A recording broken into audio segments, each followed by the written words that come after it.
नमस्कार साथियों, स्वागत है आप सभी का रियल न्यूज एंड एनालिसिस में। मैं हूं अंकित अवस्थी। आप हैं मेरे साथ में देश और दुनिया की उन तमाम खबरों के बारे में जानने के लिए जिनका विस्तृत विश्लेषण आपके लिए महत्वपूर्ण है। आइए आज के सेशन के अंदर शुरुआत करते हैं। सभी साथियों को लाइव आने का इन्विटेशन भेज दीजिए और आप जानना शुरू करिए कि क्या कुछ खास है आज की सुर्खियों में। शुरुआत है आज के मोटिवेशन से और आज की मोटिवेशन कोटेशन है कि chasing meaning is better for your health than trying to avoid discomfort. साथियों, अक्सर हमारी लाइफ में हम कुछ ना कुछ गोल्स तय करते हैं और उन गोल्स को पाने के लिए निरंतर प्रयास भी करते हैं।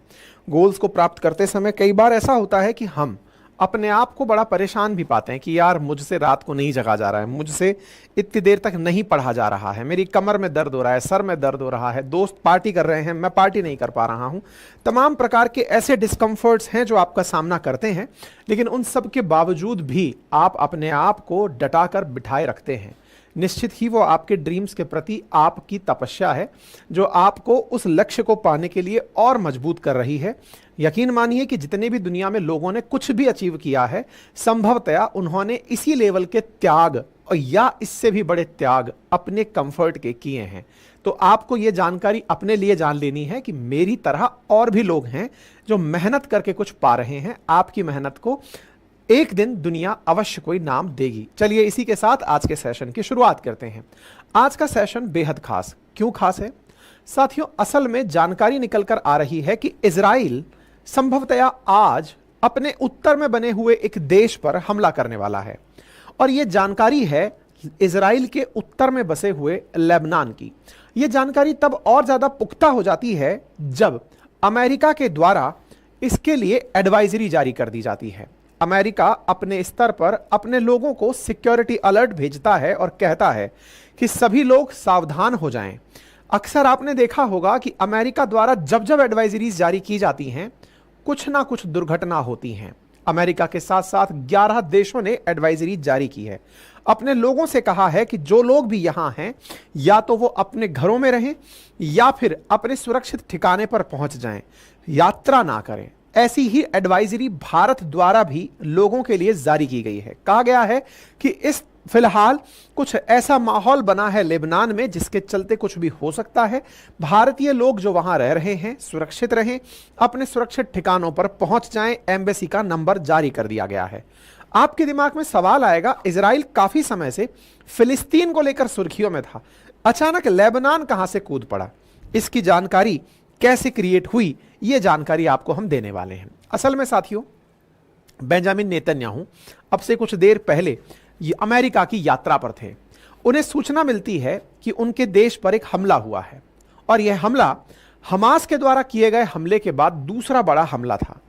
ऐसी स्थिति में तत्काल प्रभाव से अपनी अमेरिकी यात्रा छोड़कर ये अपने देश लौटते हैं और अपने देश लौटकर उस हमले की जांच में जुटते हैं। जांच में पता चलता है कि यह हमला हिजबुल्लाह ने किया है। हिजबुल्लाह जो कि लेबनान के अंदर रहने वाला एक आतंकी समूह है।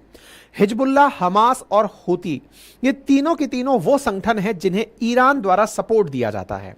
ईरान के द्वारा समर्थित हिजबुल्लाह ने कुछ समय पूर्व ही इजराइल के गोलन हाइट पर कुछ बच्चे जो खेल खेल रहे थे, सॉकर खेल रहे थे, उन पर गोला दागा, जिससे लगभग 12 लोगों की मौत हो गई मीडिया रिपोर्ट्स के अनुसार। जिसके चलते इजराइल में जबरदस्त हिजबुल्लाह के प्रति प्रतिक्रिया का भाव उत्पन्न हो चुका है और संभव है उसी प्रतिक्रिया के इंतजार में आज इस प्रकार की सुर्खियां निकल कर आ रही हैं। पूरी घटना को विस्तार से हम बताएंगे क्योंकि इजराइल के अंदर जो घटना हुई है, इजराइल में जिस तरह से लोग मारे गए हैं, जिसे इजराइल हमास के द्वारा हुए हमले के बाद दूसरा बड़ा हमला बता रहा है, तो निश्चित ही दुनिया के लिए बड़ा कंसर्न है। परिणाम यह निकला कि लेबनान के अंदर फ्लाइट्स ने चलना बंद कर दिया है। माना जा रहा है कि इजराइल किसी भी पल इस हमले का बदला लेगा और इस बदले में चूंकि ईरान ने यह धमकी दे दी है कि अगर हिजबुल्लाह को कुछ भी छुआ तो मैं आपको नहीं छोड़ूंगा टाइप से, ऐसी स्थिति में क्या ईरान हिजबुल्लाह के साथ आकर खड़ा हो जाएगा और स्थितियां जो अभी तक इजराइल वर्सेस गाजा पट्टी चल रही थी वो इजराइल वर्सेस सीरिया लेबनान हो जाएंगी? ये जानने योग्य होगा। अब एक बार के लिए पूरी विषय वस्तु को ध्यान से देखते हैं। आपके सामने मैप है, मैप के साथ साथ कुछ बर्न होती हुई तस्वीरें हैं।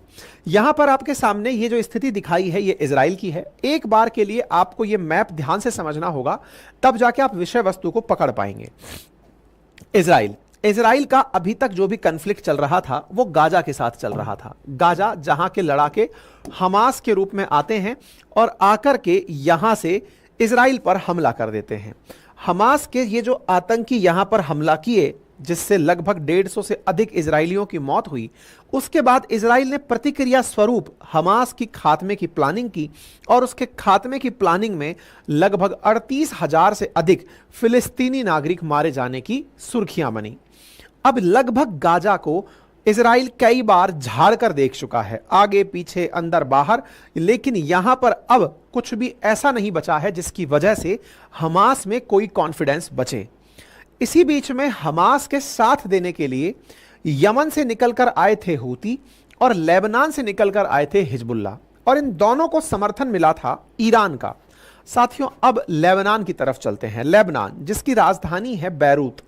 लेबनान जो कि इजराइल के उत्तर में स्थित है, समुद्र से तट साझा करता है। इसके दक्षिण वाले हिस्से में, यानी लेबनान के दक्षिण वाले हिस्से में हिजबुल्लाह का कब्जा है, जो कि एक शिया मिलिशिया ग्रुप है, यानी शिया मुसलमानों द्वारा चलाया जा रहा एक आतंकी समूह है। इस हिजबुल्लाह के आतंकियों के द्वारा इस कॉर्नर पर बैठकर फिलिस्तीन के समर्थन में यहां से अक्सर हमले किए जाते हैं। यानी कि जब जब कोई भी कन्फ्लिक्ट की स्थिति बनती है, हिजबुल्लाह यहां से गोले दागकर इजराइल को काउंटर करता है। अभी की स्थिति क्या है, अब वो समझते हैं। इजराइल और सीरिया, अब यहां पर थोड़ा सा इस तरफ आइए। यहां पर सीरिया और इजराइल के बीच में यह एक विवादित जगह है। यह जगह होने को तो सीरिया की है, लेकिन इस विवादित जगह पर कब्जा इजराइल का है। इस जगह का नाम है गोलन हाइट्स। इस गोलन हाइट्स को अमेरिका इजराइल का बता चुका है। यह वो जगह है जो 1967 के बाद से इजराइल के कब्जे में है। इजराइल ने इसे सीरिया से ले लिया था। गोलन हाइट बेहद खास है। खास क्यों है? क्योंकि इजराइल जहां एक और अधिकांश एरिया सूखा रखता है, डेजर्ट का रखता है, वहां गोलन हाइट्स पर पानी है। गोलन हाइट्स भले ही ऊंचाई पर हैं, लेकिन नदियां, झरने, झील सब हैं। इतना ही नहीं, इस गोलन हाइट से आसानी से सीरिया में झांका जा सकता है, यानी कि इस ऊंचाई से सीरिया की गहराइयों को देखा जा सकता है। इजराइल इसलिए इस जगह को नहीं छोड़ता। आज जो विवाद है वो इसी गोलन हाइट्स का है। आज इसी गोलन हाइट्स पर, जिसका आज हम आपसे चर्चा कर रहे हैं, जो कि लगभग 1200 किलोमीटर स्क्वायर का क्षेत्र है, जिसे अरब मीडिया ऑक्यूपाइड एरिया बोलता है, इजराइल ऑक्यूपाइड एरिया बोलता है, वही अल जजीरा जिसे इजराइल ने बैन किया हुआ है, वो इसे सीरिया का ही गोलन हाइट बोलता है कि इजराइल ने इस पर कब्जा किया हुआ है। वहीं वेस्टर्न मीडिया इसे इजराइल का बताता है। ठीक है, फिलहाल गोलन हाइट पर इजराइल का कब्जा है और वो कुछ इस प्रकार से दिखाई देता है। यहां पर झरने भी हैं, तो यहां पर बढ़िया से ग्रीनरी है और यहां पर इजरायली फोर्सेस का कब्जा है। और इजरायली फोर्सेस यहां से सीरिया की बड़ी सारी आबादी पर अपनी आंखों से कंट्रोल रख पाती है, अपनी मशीन से कंट्रोल रख पाती है। यहां से आसानी से सीरिया को मॉनिटर किया जाता है।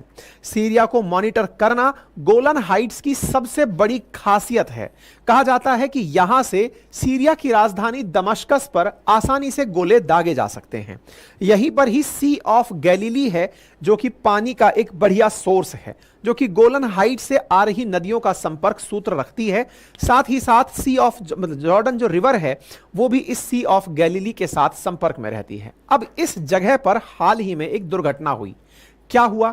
दुर्घटना यह हुई कि इस गोलन हाइट्स पर, जिसके अंदर एक शहर है जिसका नाम है मजदाल शाम पर एक दिन पहले हिजबुल्लाह की तरफ से गोला चलाया गया। अब इसी गोलन हाइट पर एक स्थान, और उस एक स्थान पर जो गोलन हाइट जिसका 1800 स्क्वायर किलोमीटर एरिया है, इस पर एक शहर है और उस शहर का नाम है मजदल शाम पर एक इस प्रकार का ग्राउंड बना हुआ था, प्ले ग्राउंड। और उस प्ले ग्राउंड में कुछ बच्चे फुटबॉल खेल रहे थे। फुटबॉल खेलते हुए बच्चों पर हिजबुल्लाह की तरफ से आकर गोला गिरता है और ये बच्चे वहीं पर मारे जाते हैं। लगभग 12 बच्चों की इस फुटबॉल मैदान में मौत होती है। इसके बाद सोशल मीडिया पर ट्रेंड होने लगता है ऑल आइज ऑन मजदल शाम, और बिल्कुल उसी तर्ज पर होने लगता है जिस तर्ज पर पहले इजरायली हमले में कुछ बच्चे राफा में मारे गए थे।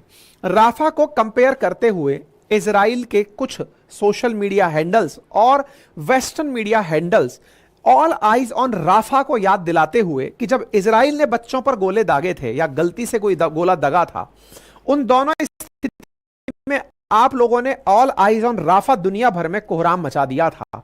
अब वो लोग जिन्होंने हाल ही में 10 साल से 20 साल के बच्चों पर हिजबुल्लाह के द्वारा चलाए गए गोलों में बच्चों के मरने की खबर सुने और वो यहां पर हैं, इसलिए ऑल आइज ऑन मजदल शाम करके समय ट्रेंड करने लगा इजराइल की तरफ से सोशल मीडिया पर। कहां हैं जब हमारे बच्चे मरते हैं तो आप लोग चुप कैसे रहते हैं?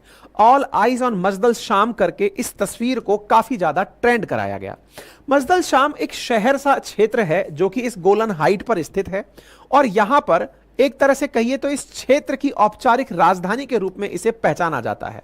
गोलन हाइट्स पर स्थित इस जगह में कुछ हजार लोग रहते हैं, और उसी जगह पर हुए इस हमले पर इजराइल काफी ज्यादा खफा है कि लेबनान की तरफ से इस गोलन हाइट पर हमला हुआ है, तो ऐसी स्थिति में इसका बदला लिया जाना बनता है। इन बच्चों की मौत का बदला लेने की तैयारी अब इजराइल कर रहा है, और इजराइल की इस तैयारी में टारगेट लेबनान है, और वो लेबनान जिसने कि इस गोले को दगवाया है। यानी कि एक तरह से यह मानकर चलिए, टाइम्स ऑफ इजराइल की अगर बात माने तो ये ज्यादातर बच्चे 10 से 20 साल के बताए गए हैं, और बेंजामिन नेतन्याहू जो अमेरिका की यात्रा पर गए हुए थे, वो अपनी यात्रा बीच में छोड़कर वापस लौटे हैं, और लौटकर ये जानकारी प्राप्त किए कि यहां पर जो हमला हुआ वो फलक 1 नामक एक मिसाइल से हुआ जो हिजबुल्लाह के द्वारा यूज की जाती है।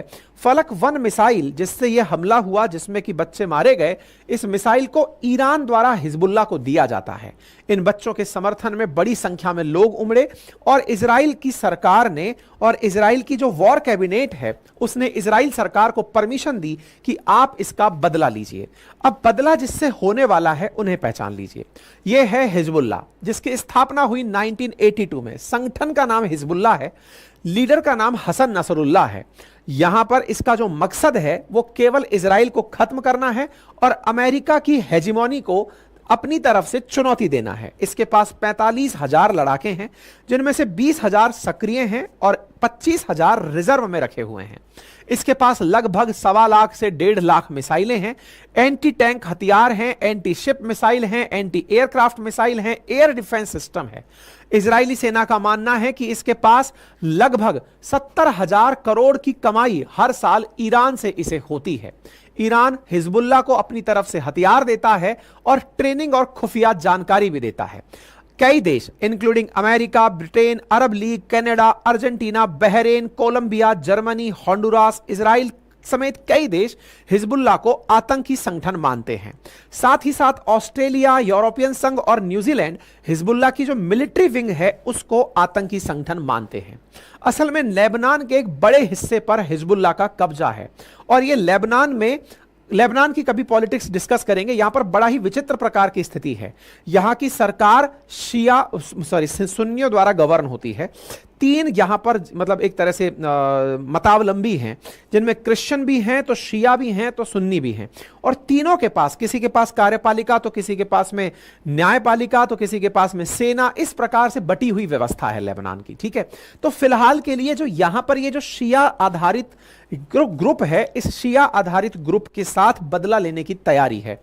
टाइम्स ऑफ इजराइल लिखता है कि anger and grief mix as Majdal Shams buries 10 children killed in rocket strike, जिसकी वजह से अब तैयारी है इस जगह पर बदला लेने की। और इस जगह के बदले के लिए खुद नेतन्याहू लोगों से मिलने के लिए पहुंचे हैं, और इसकी तैयारियां चल रही हैं कि संभवतया आज, क्योंकि जिस तरह से हर देश के द्वारा जो लेबनान में कंसर्न है और वो जानता है कि इजराइल बदला ले सकता है, उन्होंने अपने अपने लोगों को जानकारी दे दी है। इजराइल के द्वारा वीडियो जारी किया गया है लोगों को यह याद दिलाने के लिए कि किस तरह से मासूम बच्चे यहां खेल रहे थे, जिन्हें आकर एक गोले ने मौत की नींद सुला दिया, और साथ साथ बताया कि पहचानो कि यह सारा काम ईरान कर रहा है। फिर चाहे वो हमास हो, फिर चाहे वो हिजबुल्लाह हो, चाहे वो हूती हो, हर किसी के पीछे ईरान है, तो आप क्यों नहीं पहचानते कि ये ईरान के द्वारा लगातार ऐसी हरकतें की जा रही हैं। साथ ही साथ इजरायली लोगों ने वेस्टर्न मीडिया पर भी प्रहार करते हुए कहा कि बीबीसी अपने द्वारा हेडिंग लिख रहा है कि 11 dead in rocket attack on Israeli occupied Golan, जबकि इसे लिखना चाहिए था 11 की जगह, डेड की जगह murdered by Hezbollah in rocket attack on Israel, ना कि ऑक्यूपाइड गोलन। साथ ही साथ वॉशिंगटन पोस्ट की हेडिंग पर भी कुछ लोगों ने प्रतिक्रिया दी है और कहा है कि इजराइल के द्वारा हिट किए जाएंगे टारगेट्स लेबनान में, जबकि वास्तविकता यह है कि हमें लिखना यह चाहिए था कि इन बच्चों पर गोला गिराया हिजबुल्ला ने। लिखाया यह जा रहा है कि इजराइल जैसे लेबनान को मारने वाला है। वास्तविकता यह है कि लेबनान की तरफ से इजराइल पर गोले चलाए गए हैं, इजराइल तो केवल प्रतिक्रिया देगा। ऐसी स्थिति में यह वॉर आगे कितना बढ़ सकती है, इसके क्या परिणाम हो सकते हैं, और यदि लेबनान में जो हिजबुल्ला है, जो कि हमास से ज्यादा पावरफुल है, उसके पास ज्यादा संसाधन हैं, ज्यादा रिकॉग्नाइज्ड लोग हैं, हिजबुल्ला वर्सेस हमास की तुलना में हिजबुल्ला काफी ज्यादा पैसा लेकर के सक्रिय रूप से कार्य करता है। ऐसी स्थिति में अगर यह वॉर छिड़ती है तो इसके क्या मायने होंगे, यह जानने के लिए भारत समेत दुनिया के सभी देश चिंतित हैं और इस स्थिति को सेटल करने के लिए अपने स्तर पर प्रयास भी जारी हो चुके हैं। ठीक है, बाकी आप इस विषय पर क्या सोचते हैं, अपनी राय कमेंट बॉक्स में जरूर रखें। फिलहाल के लिए इतना ही। और हां, एक जानकारी मैं अतिरिक्त रूप से आपको दे दूं कि उत्तर प्रदेश पीसीएस की तैयारी करने वाले विद्यार्थी जो आरओ परीक्षा की तैयारी कर रहे हैं, अपनी पाठशाला पे, अपनी पाठशाला.com जो हमारी वेबसाइट है, यहां पर आरओ की पूरी 1 साल की टेस्ट सीरीज लॉन्च की गई है। इस टेस्ट सीरीज के माध्यम से आप लोगों को प्रॉपर तरीके से एग्जाम सेंट्रिक क्वेश्चन क्वालिटी प्राप्त होंगी। प्रॉपर तरीके से आप अपने क्वेश्चन आंसर्स में 30 से अधिक मॉक टेस्ट, 13 से अधिक सेक्शनल टेस्ट, 8 पीवाईक्यू और 60 से अधिक करंट अफेयर के टेस्ट साल भर की वैलिडिटी के साथ आप दे पाएंगे। यदि आप में से कोई भी साथी उत्तर प्रदेश की तैयारी कर रहा है, जल्दी ही हमारी वेबसाइट अपनी पाठशाला.com पर बहुत से एग्जाम्स की टेस्ट सीरीज आपको मिलने वाली हैं। जिन्हें भी जाकर के सक्रिय रूप से देखना है वो हमारी वेबसाइट रेगुलर विजिट करते रहें। आरओ की टेस्ट सीरीज उपलब्ध है इससे पहले ही। अच्छा, एक्सेस कैसे करनी है, तो वेबसाइट पर जाइए, 3 कॉलम पर क्लिक करिए, टेस्ट सीरीज पर पहुंचिए। यहां जाकर के आपको स्टेट कमीशन के एग्जाम्स दिखाई देंगे, उसमें आपको यूपी पीसीएस आरओ दिखाई दे जाएगा। आप यहां पर मॉक टेस्ट देकर भी देख सकते हैं, अपनी डिटेल भर करके टेस्ट में अपने आप को एनरोल कर लें। अभी थोड़े दिन पहले ही हमने उत्तर प्रदेश पुलिस के लिए भी टेस्ट सीरीज लॉन्च की है, आप जाकर इसे भी ज्वाइन कर सकते हैं। जो कंसर्न लोग हैं वो इसे ज्वाइन करें। बाकी अपनी पाठशाला जो हमारा प्लेटफॉर्म है, एप्लीकेशन है, वहां पर हमारे कोर्सेज उपलब्ध हैं, आप इन्हें एक्सेस कर सकते हैं। साथ ही साथ हमारे हैंड रिटन नोट्स भी उपलब्ध हैं। कोई प्रतिक्रिया अगर आपकी तरफ से हो तो कमेंट बॉक्स में जरूर बताएं।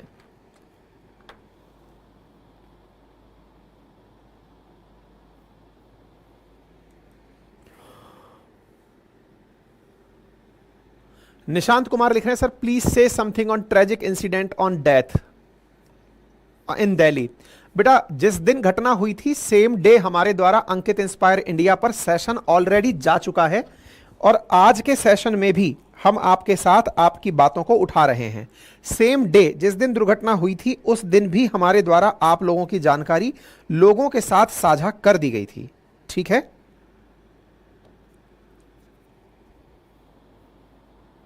डन निशांत जी। तो जो आप बात मुझसे उठा रहे हैं, हम तो डे 1 में आपकी बातों को पहले से ही दे चुके हैं। ठीक है,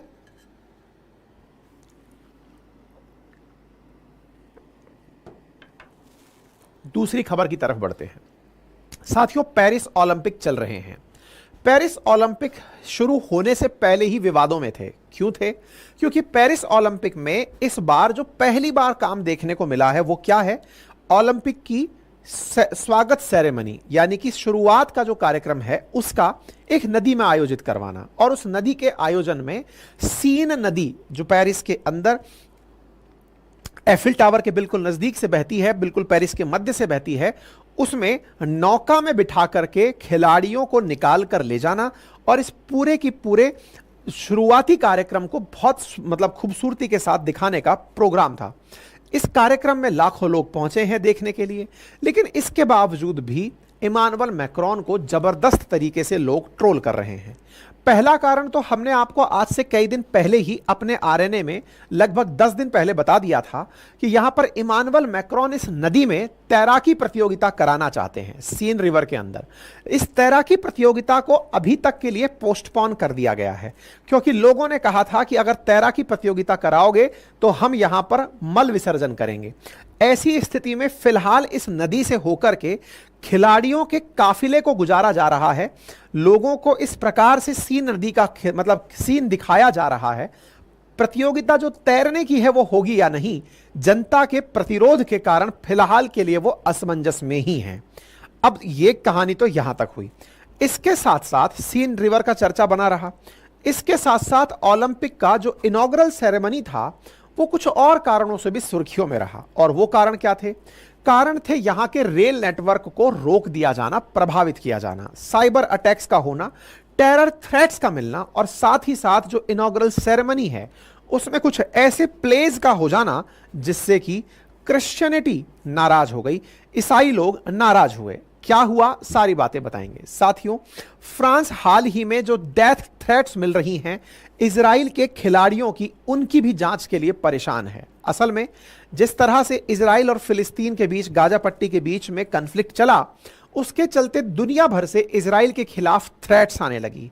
थ्रेट्स इस तर्ज की कि अगर इजरायली खिलाड़ी पेरिस ओलंपिक में पहुंचते हैं तो इन्हें हम टारगेट करेंगे, यानी कि इनके साथ वो दुर्घटना संभव है जो कभी म्यूनिख में हुई थी। आज आपको बताएंगे ऑपरेशन डेथ के बारे में, ऑपरेशन डेथ रेक के बारे में कि क्या था।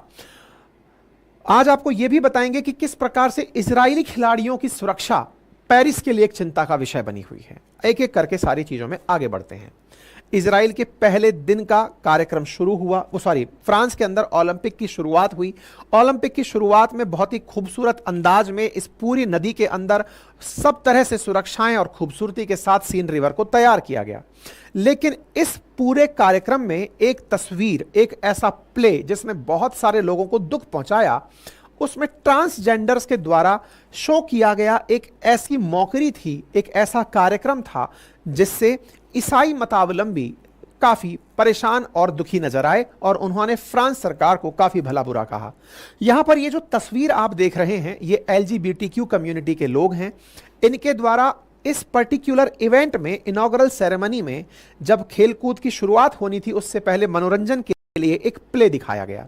इस प्ले को फिलहाल के लिए आप देखें तो संभवतया आप इसमें कुछ भी खास ऑकवर्ड ना पहचान पाएं, लेकिन जब मैं ऑकवर्ड के लिए आपको लेकर चलता हूं तो आपको कुछ चीजें यहां पर ध्यान से देखनी होंगी। और वो क्या है कि ये लोग जिस अंदाज में बैठे हैं, असल में इन लोगों ने ईसा मसीह जो हैं उनका जो लास्ट सपर एक मोमेंट है उसकी बिल्कुल कॉपी करने का यहां पर प्रयास किया है।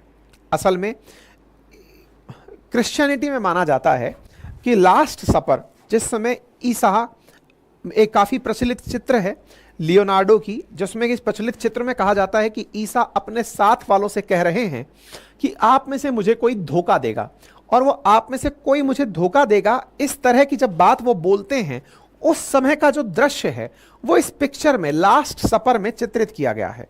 उस लास्ट सपर को यहां पर एलजीबीटीक्यू कम्युनिटी के द्वारा रिप्रेजेंट करना जिस अंदाज में था उससे काफी सारे लोग नाराज हुए। लोगों ने कहा कि even as a Jew I am infuriated by the outrageous insult of Jesus and Christianity, how do you feel about it as Christian. आप क्रिश्चियन के रूप में कैसे इसको फील करते हैं। लोग इस तरह से यहां पर लास्ट सपर से हो रहे इस प्ले की तुलना पर नाराज हुए। लास्ट सपर में कुछ इस प्रकार से जीसस बैठे हैं और जीसस के साथ में उनके जो अनुयायी हैं वो बैठे हैं और उनके बीच में बैठकर जीसस इस तरह की बात कर रहे हैं। हमने भी अपने ट्विटर हैंडल पर 27 जुलाई को इस पोस्ट को, क्योंकि 26 जुलाई को ओलंपिक शुरू हुआ, 27 जुलाई को हमने इस वीडियो को डाला। जैसे ही ट्विटर पर हमने ये वीडियो डाला हमें स्ट्राइक मिल गई, हमारा ट्विटर हैंडल ब्लॉक कर दिया गया। हमने इस तस्वीर को डाला, इससे वो जो तस्वीर वाले ओरिजिनल लोग हैं वो नाराज हुए। हमें लगा हम ही अकेले ऐसे हैं, लेकिन देश भर में और दुनिया भर में इस तस्वीर को डालने पर वो जो ओलंपिक समिति है या ओलंपिक ने जिन्हें ये राइट्स दिए हुए हैं इन मीडिया राइट्स के, उन्होंने बहुत सारे लोगों के सोशल मीडिया हैंडल्स को ब्लॉक कर दिया। फिर अपील के बाद उसे खोला गया। हमारा ट्विटर हैंडल फिर वापस हमें प्राप्त हुआ। हमने इसकी जानकारी आपको सेम डे ही दे दी थी। खैर, फिलहाल के लिए पेरिस ओलंपिक के अंदर जीसस की मॉकिंग करना क्रिश्चियनिटी और मुस्लिम्स दोनों को बड़ी नाराजगी दे रही है। एक तरफ तो पेरिस ओलंपिक इसलिए चर्चा में है, दूसरा कारण बना कि पेरिस ओलंपिक में जो पेरिस की चलने वाली मेट्रो रेल है, पेरिस को कनेक्ट करने वाली जो ट्रेन है, उन ट्रेनों में अचानक संकट उत्पन्न हो गया। बहुत सारे खिलाड़ी जो इनॉग्रल सेरेमनी में जाने वाले थे, उन्हें काफी सारी असुविधाओं का सामना करना पड़ा। क्यों करना पड़ा? क्योंकि बहुत लंबे समय तक के लिए इन ट्रेन के रास्तों को अवरुद्ध कर दिया गया, कहीं से लाइट काटकर तो कहीं से कनेक्टिविटी को बंद करके। ऑप्टिकल फाइबर जो थी ट्रेन के लिए, जो इंटरनेट की कनेक्टिविटी थी, उसे खत्म कर दिया गया, रोक दिया गया, जिससे कि फ्रेंच का जो फाइबर ऑप्टिक्स केबल कट हुआ, इससे इंटरनेट की कमी के चलते ट्रेन की कनेक्टिविटी प्रभावित हो गई और ट्रेनें अटक कर रह गई। ऐसा प्रयास इस खेल को अवरुद्ध करने के लिए किया गया था। तमाम प्रकार से फ्रांस के द्वारा इस खेल को सही से आयोजित करने के प्रयास किए जा रहे हैं, लेकिन फिर भी रेल नेटवर्क को जाम करके लोगों ने, जो कि खेल को प्रभावित करना चाहते हैं, फ्रांस को चुनौती देना चाहते हैं, उन्होंने इसे अपने स्तर पर नुकसान पहुंचाया। ऐसी तस्वीरें आई कि 90 मिनट तक ट्रेनें देर से चली, 2.5 लाख से अधिक यात्री प्रभावित हुए, बहुत से खिलाड़ी प्रभावित हुए जो खेल खेलने जा रहे थे।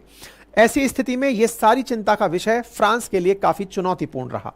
ट्रेन्स को बीच में सस्पेंड करना पड़ा, ऑप्टिकल फाइबर केबल्स को काटने के कारण यात्राएं प्रभावित हुई। फ्रांस की जो हाई स्पीड ट्रेन्स हैं वो काफी समय बाद वापस से चलना शुरू हुई, ऑप्टिकल फाइबर्स को फिर से सही किया गया। इसके साथ साथ साथियों, खबर निकल कर आई और खबर यह थी कि इस पूरे की पूरे इवेंट पर इजरायली सेना को लेकर, इजरायली खिलाड़ियों को लेकर के थ्रेट्स आ रही हैं। कहा जा रहा है कि ईरान के द्वारा फ्रांसीसी रेल नेटवर्क को नुकसान पहुंचाया गया, क्योंकि इजराइल को वो नुकसान पहुंचाना चाहता है। क्योंकि आपको याद हो, ईरान ने फ्रांस से कहा था कि इजरायली खिलाड़ियों को ओलंपिक में ना आने दें, क्योंकि ये लोग गाजा के गुनहगार हैं। गाजा के गुनहगार हैं, इसलिए इजराइल का बायकॉट होना चाहिए। लेकिन फ्रांस के अंदर हो रहे इस ओलंपिक में इजराइल को नहीं रोका गया। इजराइल के खिलाफ हालांकि प्रोटेस्ट खूब चल रहे हैं, लेकिन फिर भी पूरी तरह से इंटरनेशनल जो कम्युनिटी है ओलंपिक्स की, वो शुभ रही और उन्होंने अपनी तरफ से इजराइल को यहां पर प्रॉपर तरीके से परमिशन दी। तो ईरान के द्वारा ये प्रयास किए जा सकते हैं कि इजराइल को वहां लेकर फ्रांस ने क्या गलती की है उसका एहसास उसके खेलों में व्यवधान उत्पन्न कराकर किया जाए। कहा जा रहा है कि इजरायली एथलीट्स को इस समय डेथ थ्रेट्स मिल रही हैं। डेथ थ्रेट्स के चलते जो इजरायली खिलाड़ी ओलंपिक में पार्टिसिपेट कर रहे हैं, उन्हें हाई सिक्योरिटी में रखा जा रहा है। हाल ही में एक घटना ऐसी घटी भी जिससे यह सिद्ध हुआ कि इजरायली खिलाड़ियों पर काफी चुनौती है। कैसे? काफी संकट है। कैसे? कुछ समय पूर्व ही, जब यह खेल चल रहा है, उसी समय ही इजरायली खिलाड़ियों का सारा डेटा हैकर्स ने पब्लिक कर दिया कि इनका यूरिन सैंपल का रिजल्ट क्या है, इनके बॉडी के पैरामीटर्स क्या हैं, ये कहां के रहने वाले हैं, क्या पता है। हैकर्स ने सारी जानकारी निकालकर पब्लिक डोमेन में डाल दी, जिससे कि यह समझ में आया कि फ्रांस के द्वारा तमाम प्रयास जो इजरायली एथलीट्स को सुरक्षित रखने के लिए किए जा रहे हैं, वो प्रयास शायद नाकाफी हैं, क्योंकि हैकर्स के द्वारा सारी प्राइवेट डिटेल्स एथलीट्स की निकालकर पब्लिक में डाल दी गई। ऐसी तस्वीरें डाली जा रही हैं जो इजराइल को सीधा सीधा धमकी दे रही हैं। ऐसी स्थिति में अगर कोई भी इजरायली अटैक लेबनान पर होता है तो उसके कंसीक्वेंसेस देखने को मिल सकते हैं, ऐसा ईरान ने धमकी दी है। इसका मतलब यह है कि अगर इजराइल लेबनान पर कोई हमला करता है तो हो सकता है कि ईरान इजरायली खिलाड़ियों को कोई नुकसान पहुंचाने का मौका ढूंढे। मैं आपको याद दिलाऊं कि ओलंपिक में पहले भी खेलों को, और विशेष रूप से खेलों को ही क्यों, यह बड़ा सवाल बनता है। इसका आंसर है क्योंकि खेल के समय दुनिया भर का मीडिया उस देश में होता है, सबका ध्यान वहीं होता है। लोग ये देखने का प्रयास कर रहे होते हैं कि अल्टीमेटली इतने लोग एकत्रित हुए हैं तो यहां से न्यूज तुरंत प्रभाव से दूर तक फैलेगी। इसलिए खेलों के इवेंट को किसी भी विरोध का सबसे बड़ा आधार माना जाता है कि यहां जाकर विरोध प्रदर्शन करने से बढ़िया स्पेस मिलेगा। ऐसा हमला पहले हुआ वर्ष 1900 में पेरिस ओलंपिक में ही, जहां भीड़ पर बम फेंका गया। दूसरी बार ओलंपिक के इतिहास में सबसे बड़ा हमला आतंकवादी हमला था, जब जर्मनी के म्यूनिख में ओलंपिक खेलों के दौरान फिलिस्तीन के एक आतंकी समूह ने इजराइल के 11 खिलाड़ी और कोचिंग स्टाफ को पहले बंधक बनाया और फिर इन सभी बंधकों को मार दिया गया। एक एक करके फिर इन आतंकियों को भी मारा गया। ये सारी वो तस्वीरें हैं बंधक बनाने की और उसके बाद की, जो आज तक फिल्मों में भी दिखाई जाती हैं। और इसका बदला लेने के लिए इजरायली मोसाद के द्वारा ऑपरेशन रैथ ऑफ गॉड चलाया गया था। वो भी दुनिया में सबसे ज्यादा मान्यता प्राप्त मोसाद का ऑपरेशन है, जिसमें कहा जाता है कि जिन आतंकियों के द्वारा इस कार्य को अंजाम दिया गया, मोसाद ने उन्हें दुनिया के कोने कोने से ढूंढकर मारा था। यह दर्शाता था कि इजराइल कितना तरीके से अपनों का संरक्षण करता है, अपने लोगों के हितों के लिए संघर्ष करता है। ठीक है, तो जब 1972 में यह घटना हुई, डर इस बात का है कि पहले जैसी घटना हुई थी कहीं वापस वैसी घटना दोबारा ना हो जाए। ऐसी स्थिति में वर्तमान में बहुत ज्यादा चिंता का विषय पेरिस ओलंपिक को लेकर चल रहा है।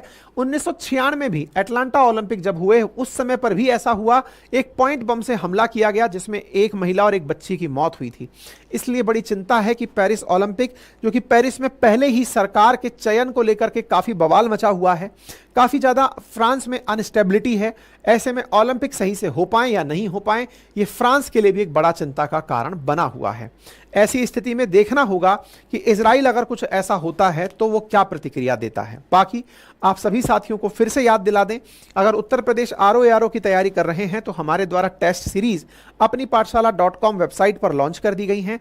आरओ के लिए, उत्तर प्रदेश पुलिस के लिए आप जाकर उन्हें ज्वाइन कर सकते हैं। साथ ही साथ जीए फाउंडेशन का रिकॉर्डेड बैच, जिसमें history, geography, polity, economy detail में पूरी एक साल के लिए उपलब्ध है, आप उसे भी एक्सेस कर सकते हैं। जो कंटेंट वहां पढ़ाया जाता है वो हैंड रिटन नोट्स के रूप में आप अपने घर पर ऑर्डर कर सकते हैं, बहुत ही नॉमिनल कीमत के अंदर। कोई भी क्वेरी और डाउट हो तो जरूर पूछें।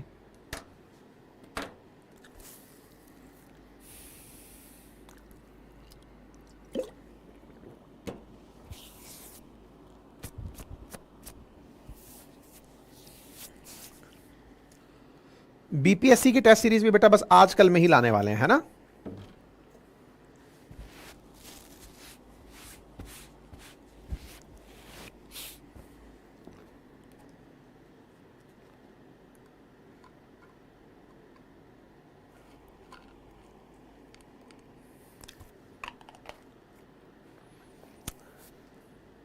नीतीश कुमार सर, दिल्ली में कोचिंग सील के मामले में भी अपना विचार रखिए।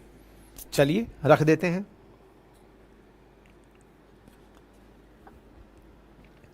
देश की राजधानी दिल्ली सुर्खियों में है, क्योंकि यहां पर एक पावर कट की घटना, बायोमेट्रिक गेट के जाम होने से, वाटर लॉगिंग की सिचुएशन और अंडरग्राउंड में बंद बच्चे जिनका दम घुटने से मौत होने की घटना सुर्खी बनी कि 3 विद्यार्थी जो कि आईएएस बनने का सपना लेकर दिल्ली के ओल्ड राजेंद्र नगर पहुंचे थे, उन्हें किसने मार दिया?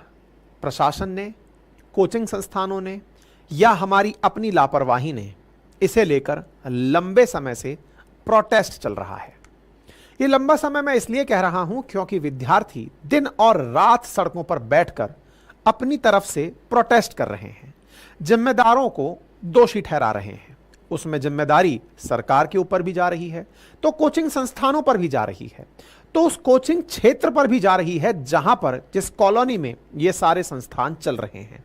यानी कि एक साथ विद्यार्थी 3 लोगों पर अपनी बातें रख रहे हैं। एमसीडी और सरकार जिसने वाटर लॉगिंग होने दी, कोचिंग संस्थान जिसने नियमों की अवहेलना की, अंडरग्राउंड में पानी भरने दिया, या अंडरग्राउंड में कोचिंग संस्थान चलाया या लाइब्रेरी चलाई, और वो लोग जो कि अपने घरों में जहां पर रहने भर की जगह नहीं है, मोटी फीस लेकर बच्चों को रख रहे हैं। ये तीनों चीजें इस समय प्रोटेस्ट का बड़ा कारण बन रही हैं। बच्चों के द्वारा दिन रात प्रदर्शन किए जा रहे हैं दिल्ली के ओल्ड राजेंद्र नगर में और मुखर्जी नगर में।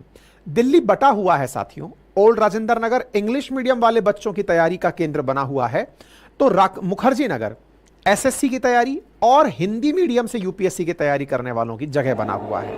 छात्रों को प्रोटेस्ट करते हुए आप देख सकते हैं कि रात भर छात्र सड़कों पर इकट्ठे होकर के प्रदर्शन कर रहे हैं। उनका प्रदर्शन इस बात पर है कि हमारी मांगे पूरी करो, और असल में इनकी सबसे बड़ी मांग है कि ये जो घटना हुई है इसके बाद अब हम आगे कैसे बढ़ें।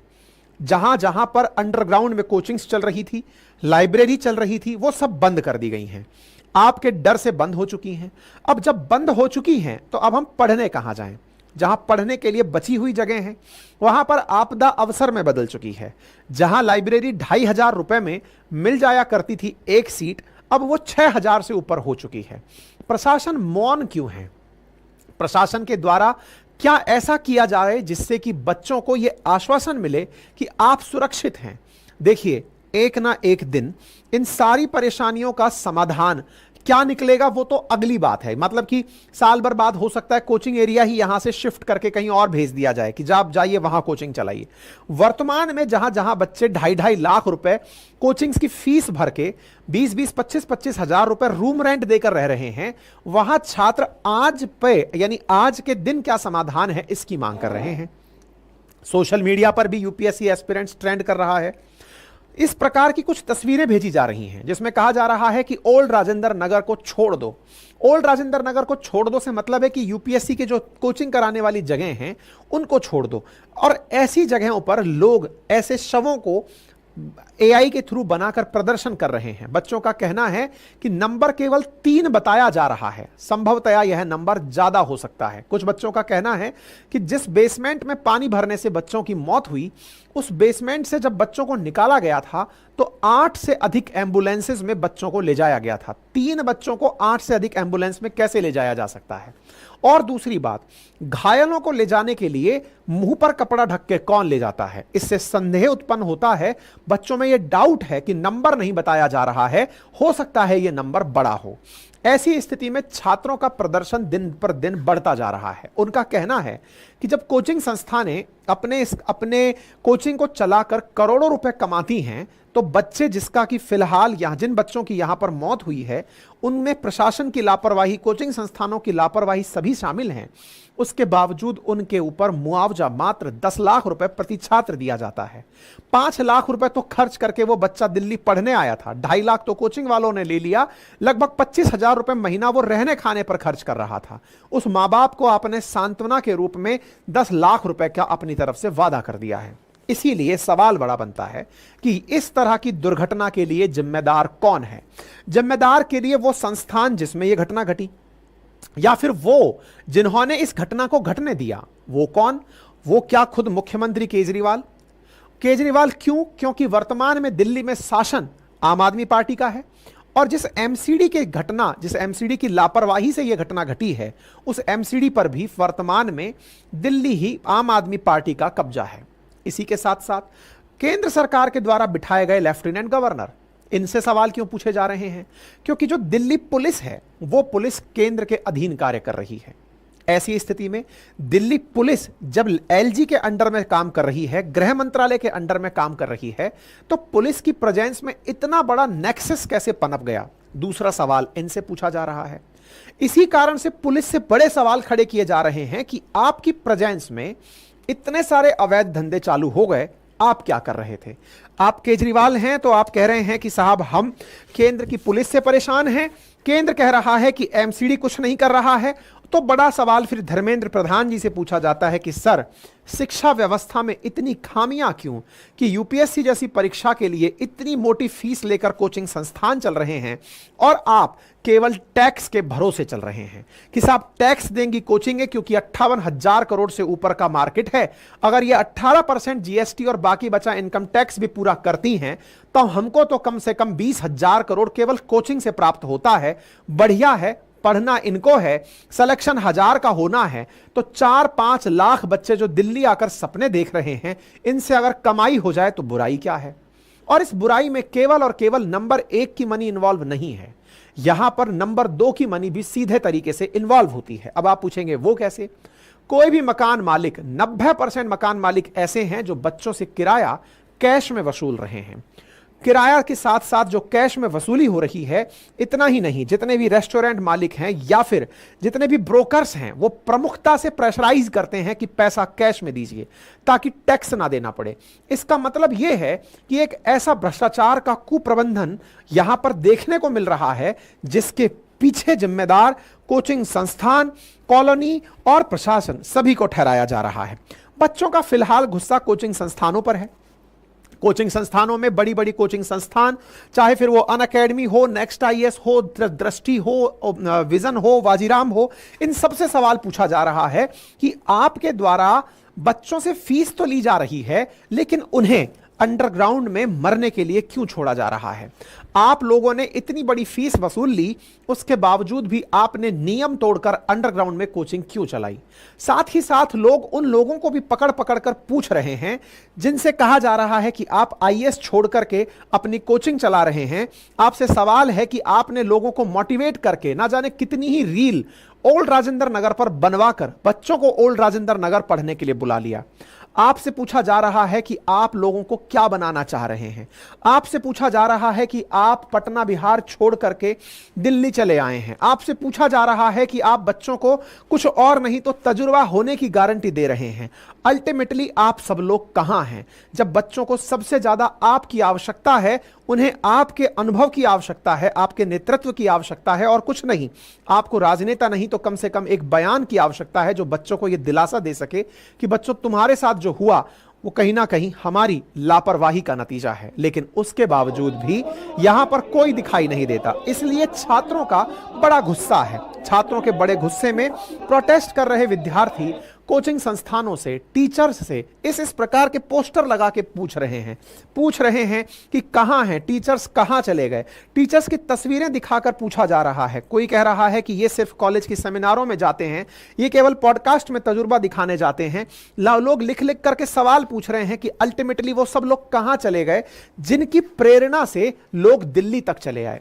साथियों, ये सब जिम्मेदार क्यों हैं? इसके पीछे का बड़ा कारण विरोध प्रदर्शन करने वाले छात्रों का कहना है कि अल्टीमेटली इन सब के कारण दिल्ली तक लोग घर से निकलकर पहुंचे।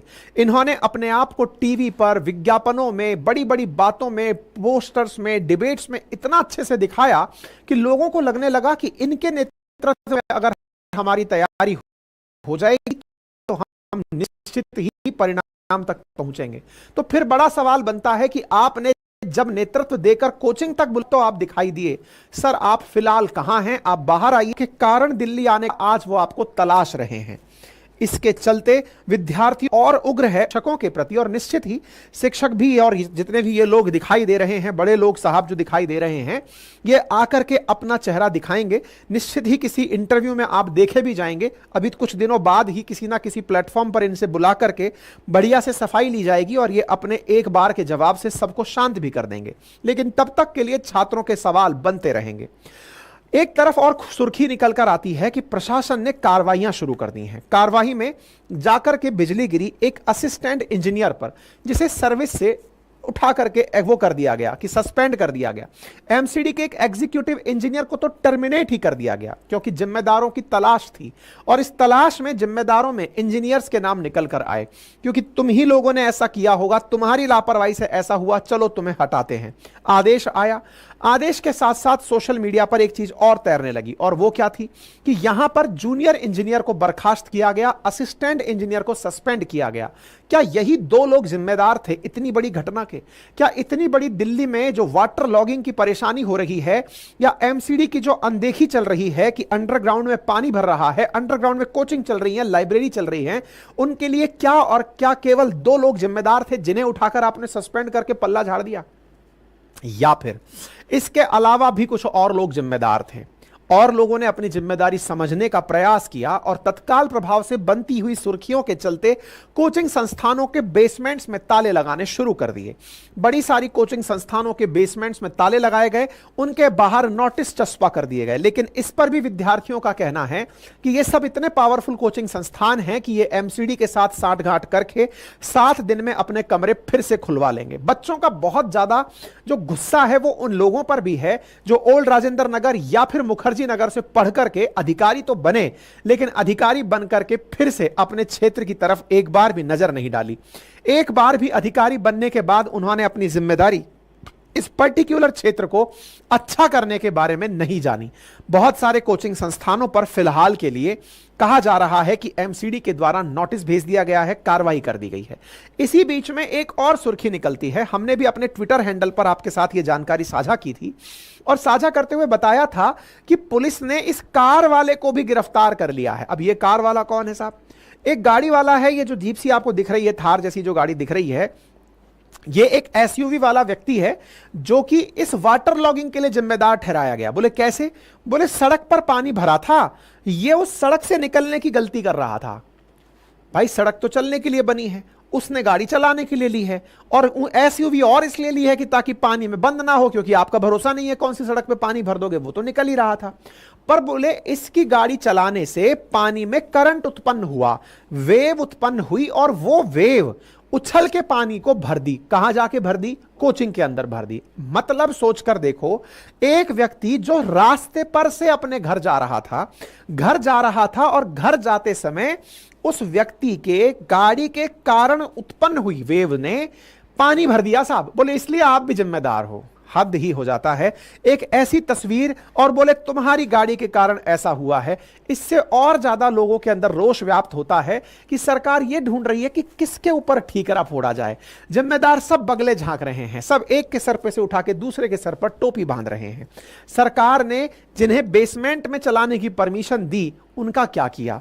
इतने सारे जो रूल और कानून बना रखे हैं कि जब भी कोई आप एक्टिविटी करें तो बेसमेंट में क्या कर सकते हैं, बेसमेंट की परमिशन क्या है, किस प्रकार से सेफ्टी नॉर्म्स फॉलो करने होते हैं, इनका क्या हुआ? और इनको ना पूरा करवाने की लापरवाही में किन्हें पनिशमेंट दिया गया? मेरे प्यारे साथियों, वर्तमान में ओल्ड राजेंद्र नगर, मैं खुद ओल्ड राजेंद्र नगर रहा हुआ हूं, मेरे जैसे बहुत सारे ऐसे एडुकेटर्स हैं जो कि अपनी तैयारी में या तो मुखर्जी नगर का या ओल्ड राजेंद्र नगर का बड़ा रोल मानते हैं। उन्हें पता है कि वहां पर एक ही स्थान पर बहुत सारे कोचिंग संस्थान, बहुत ही अच्छा माहौल, क्योंकि बहुत सारे एलीट बच्चे जिन्होंने पढ़ाई के लिए ध्यान बना लिया है वो वहां आकर पढ़ने आते हैं। और यही कारण है कि ओल्ड राजेंद्र नगर एक तरीके से मरकज बना हुआ है कि यहां पहुंचे और पहुंच करके लोग पढ़ाई के लिए एकत्रित हों। लेकिन यहां पर जिस प्रकार से जो किराएदारों को रखने का तरीका है, जो लैंडलॉर्ड्स की जो स्थितियां हैं, वो इतनी दयनीय हैं कि आज अगर कोई मुझसे पूछता है, जब ऑनलाइन के दौर में बच्चे घर बैठ के पढ़ पाते हैं, तो मैं अक्सर यही कहते हुए पाता हूं कि अब कोचिंग का विकेंद्रीकरण हो चुका है। जो बड़े बड़े संस्थान दिल्ली में बैठकर पढ़ा रहे हैं, अब उन सब की बड़ी बड़ी प्राइवेट तरीके से ऑनलाइन क्लासेस भी चल रही हैं। आप घर पर बैठकर सुरक्षित माहौल में बैठकर पढ़ सकते हैं, लेकिन फिर भी उस माहौल की तलाश में बच्चे ओल्ड राजेंद्र नगर पहुंचते हैं। इतनी गंदगी, मतलब कई बार तो जब आप सड़कों से निकलें, अभी तो वाटर लॉगिंग की सिचुएशन है, जब हम रहा करते थे वहां पर तो सुरक्षित पैर बचा के निकलना, क्योंकि सड़क पर इतनी गंदगी, कुत्ते के द्वारा फैलाई हुई गंदगी, मकान मालिकों के द्वारा फैलाया हुआ सड़क पे गंदगी इतना ज्यादा, और सूरज का प्रकाश जमीन तक पहुंच जाए, इतना अतिक्रमण कि आपको लगने लगे कि आप अमेजल के वर्षा वनों में रह रहे हैं। इतना ज्यादा अतिक्रमण की घर घर की गलियां जो 10-10 फीट की थी, अब वो 5 फीट भर की नहीं रह गई हैं। उनमें बच्चे बच बच के निकल रहे हैं, कमरों में खोपचों में डले हुए हैं जहां कभी सूरज की लाइट पहुंचेगी नहीं। छोटे छोटे 10 बाई 10 के कमरों का किराया 20-20 हजार रुपए तक वसूला जा रहा है, यह मान करके कि यहां पर अच्छे तरीके के रिसोर्सेज उपलब्ध हैं, इस कमरे में कोई भैया रहे हैं जिनकी रैंक निकली है तो मेरी भी निकल जाएगी। यह विचारधारा ओल्ड राजेंद्र नगर तक ले जाने में कामयाब होती है। लेकिन किसी नए बच्चे को कैसे पता कि ओल्ड राजेंद्र नगर जाके ऐसा होता है, या किसी नए बच्चे को कैसे पता कि मुखर्जी नगर जाके ऐसा होता है? इसमें काम आते हैं हमारे बहुत सारे गुरुजन या बहुत सारी कोचिंग संस्थान। आप पूछेंगे वो कैसे?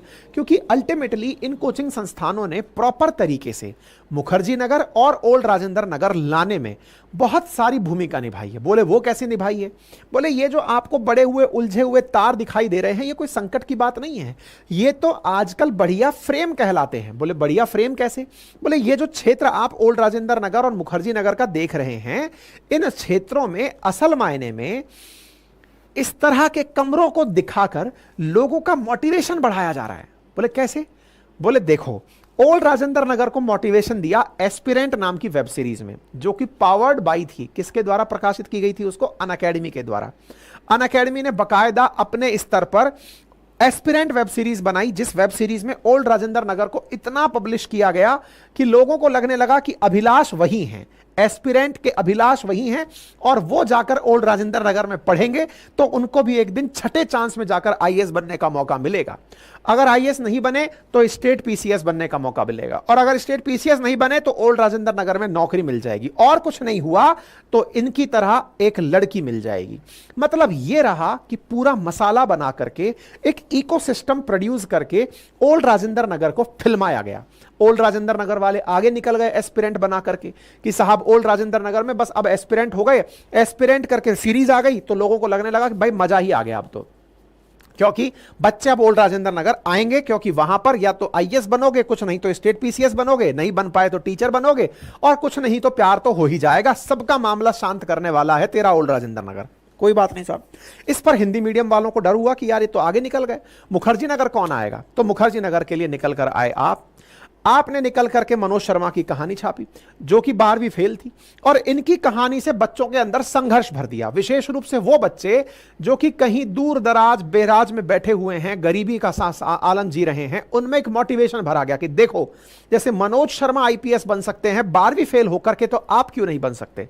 बस यही वो मोटिवेशन था जो तजुर्बे के रूप में आपको दिया गया, आपको सेमिनारों के माध्यम से समझाया गया कि आप भी उनमें से एक हो सकते हैं, और बकायदा 12वीं फेल मूवी को इस तरह से पब्लिक किया गया, बकायदा स्पॉन्सर करके चलवाया गया संस्थानों के द्वारा, कोचिंग संस्थानों के द्वारा प्रॉपर तरीके से अपने आप को फिल्म डायरेक्शन में उतारा गया और कहा गया कि मुखर्जी नगर को पहचानो, यहां तो आईएएस बनते हैं। बस इतनी प्रेरणा मुखर्जी नगर के लिए पर्याप्त थी।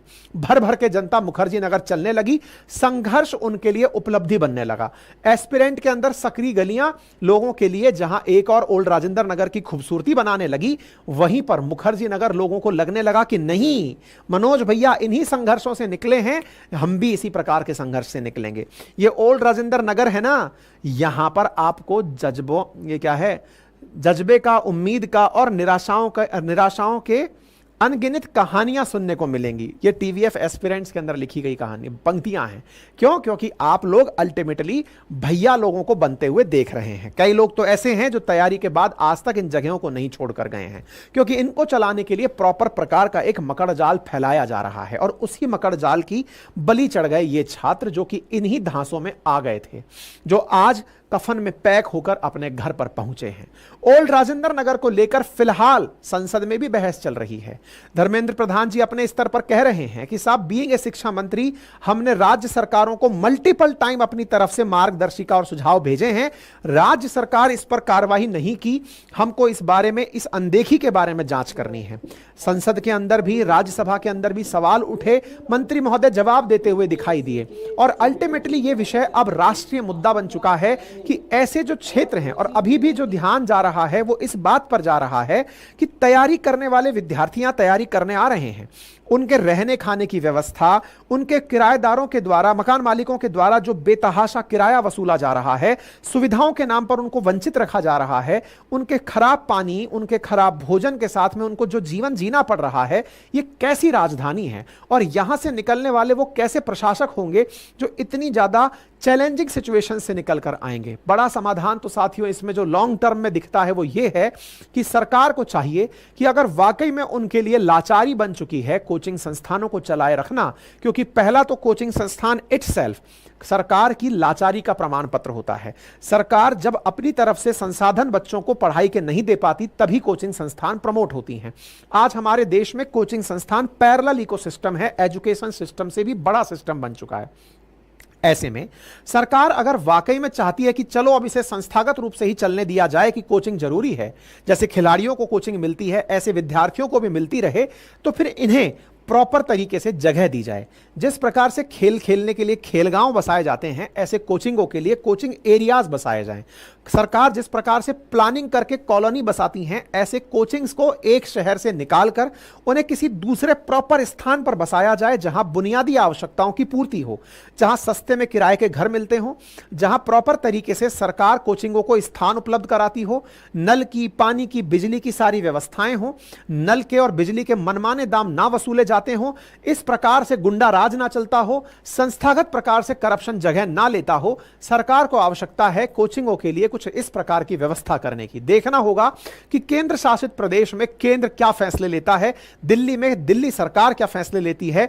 आप इस विषय पर क्या सोचते हैं, आप इन छात्रों के प्रदर्शन पर आपकी क्या राय है, जरूर आप अपने कमेंट बॉक्स में जरूर बताएं।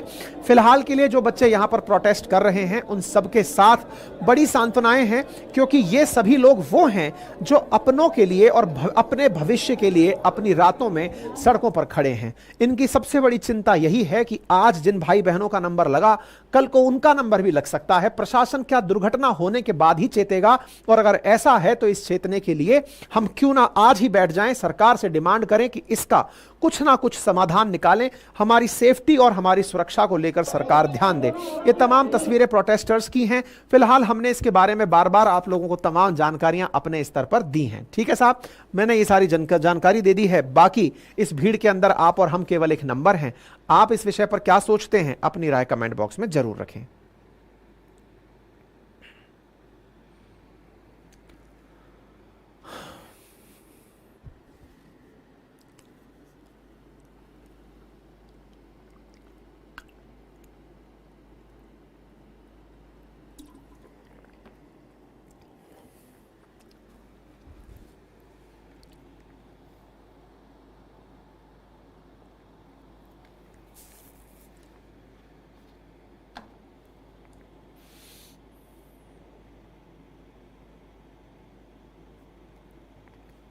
आगे बढ़े साथियों, मैंने अभी आपको पेरिस ओलंपिक के बारे में जानकारी दी थी। पेरिस ओलंपिक एक और कारण से सुर्खियों में आ रहा है और वो है भारतीय खिलाड़ियों के द्वारा पहने गए परिधान। भारतीय खिलाड़ियों में महिला खिलाड़ी और पुरुष खिलाड़ियों को जो परिधान पहनाए गए हैं उसमें बहुत सारे लोगों का कटाक्ष ये है कि इनॉग्रल सेरेमनी में जो भारत को रिप्रेजेंट करने वाली टीम गई है, जो लगभग 117 लोगों की है, उनको जो कपड़े पहनाए गए हैं वो बड़े ही नॉर्मल कपड़े हैं। इस बात को लेकर के कपड़ा बनाने वाली एजेंसी का काफी ज्यादा ट्रोलिंग चल रहा है। हमारी टीम को आप यहां पर देख सकते हैं। हमारी टीम ओलंपिक्स के अंदर आपको यहां पर दिखाई दे रही है। ओलंपिक्स के जो कपड़े हैं इनको किस तरह से डिजाइन किया जाएगा, इसकी प्रॉपर तरीके से पहले प्लानिंग की गई थी। और ऐसे में तरुण तहिलियानी करके एक डिजाइनर हैं जिन्होंने इस कपड़े को प्लान किया, इस ड्रेस को प्लान किया। इसे लेकर के लोग लेकिन काफी परेशान हैं और उनका कहना है कि कम से कम हमारे खिलाड़ियों को कुछ ऐसे कपड़े पहनाए जाते जिनसे भारत के कल्चर की दुनिया में जबरदस्त पहचान बनती। हमसे कहीं अच्छे कपड़े बहुत सारे उन देशों ने अपने खिलाड़ियों को पहनाए हैं जो भारत के आगे ज्यादा समृद्ध नहीं हैं। उदाहरण के रूप में लोग मंगोलिया की तस्वीरें निकाल कर ला रहे हैं कि आपने हमारे खिलाड़ियों को जो पहनाया वो बहुत ही सस्ता कपड़ा है, बस उसे कपड़ों को ट्राई कलर में रंग कर आपने पहना दिया है। ये तरुण तहलियानी है जो डिजाइनर हैं जिन्होंने ये काम किया। इनॉग्रल सेरेमनी के अंदर हमारे खिलाड़ियों को कपड़े पहनाकर भेजा। लेकिन साहब, आप अगर चाहते तो टीम इंडिया के लिए कुछ और बेहतर तैयार कर सकते थे। हमारे 117 भारतीय खिलाड़ी जो पेरिस ओलंपिक में पहुंचे हैं और उन 117 खिलाड़ियों ने इनॉग्रल सेरेमनी में ध्वजवाहन करते हुए जो कपड़े पहने उन्हें लेकर के लोग फिलहाल के लिए ट्रोलिंग कर रहे हैं। भारत के ध्वजवाहक वाहक के रूप में दल का नेतृत्व 2 बार की ओलंपिक पदक विजेता बैडमिंटन खिलाड़ी पीवी सिंधु और टेबल टेनिस के अनुभवी खिलाड़ी शरथ कमल कर रहे हैं जो 5वीं बार ओलंपिक्स में पार्टिसिपेट कर रहे हैं। आप यहां पर तस्वीरें देख सकते हैं और ध्वजवाहक कौन है ये देख सकते हैं। कई बार कुछ वनडे एग्जामिनेशंस में ये जानकारी पूछ ली जाती है। इन तस्वीरों के साथ ये कपड़ों की ड्रेसेस भी आप देख सकते हैं जो सुर्खी में बनी हुई हैं। लोगों का कहना है कि ये जो कपड़े पहनाए गए हैं ये हमारी खिलाड़ियों के साथ इनजस्टिस हैं। आप अगर कपड़े ही देखने हैं तो एक तरफ इंडिया वालों के कपड़े देखो और एक तरफ मंगोलिया वालों के देखो। उन्होंने भी अपने खिलाड़ियों को कपड़े पहनाए, लेकिन उन कपड़ों में कितना जबरदस्त तरीके से एम्ब्रॉयडरी करके अपने कल्चर को वहां पर रिप्रेजेंट किया है कि अगर वो लोग कभी जाकर के अपने लोगों का प्रतिनिधित्व करें, क्योंकि दुनिया के सामने दिखाने का मौका होता है कि हम कहां से आए हैं, तो बोले कम से कम आप अपने कपड़े दिखा करके तो लोगों को बता सकते थे कि हम कितने रिच कल्चर से निकल कर आए हैं। इस तरह के लोग तमाम प्रकार के सवाल पूछ रहे हैं। लोगों का कहना है कि मंगोलिया सबसे बढ़िया कपड़े पहनाया, फिर साउथ कोरिया, फिर मोनाको, फिर नाइजीरिया, बोले ये लोग हमसे बढ़िया कपड़े पहनाकर भेज दिए हैं। और भारत वाले जो कपड़े पहनाए हैं इस कपड़े को लेकर के हमें फील नहीं आ रही है, पता नहीं क्या पहना दिए हैं। ये तो सिंपल कपड़े हैं जो अक्सर यहां पर दिखते हैं वही पहनाकर आप भेज दिए हैं, बस उसमें ट्राई कलर डाल दिया गया है। इस पर इनका कहना है कि मुझे बहुत ही कम समय मिला था, इतने कम समय में मैं यही बना सकता था, उन लोगों को ज्यादा समय दिया गया था इसलिए वो अच्छे से बना पाए। खैर कोई नहीं, फिलहाल के लिए हमारे खिलाड़ी वहां पर हैं और उन खिलाड़ियों के साथ में अच्छे से बहुत सारी शुभकामनाओं के साथ वो पदक जीत कर लाएं, यही हमारी तरफ से उन सब के लिए शुभकामनाएं हैं। ठीक है साहब, फिलहाल के लिए इतना ही, बाकी फिर कल मुलाकात होगी। तब तक के लिए अपना ख्याल रखें, बड़ों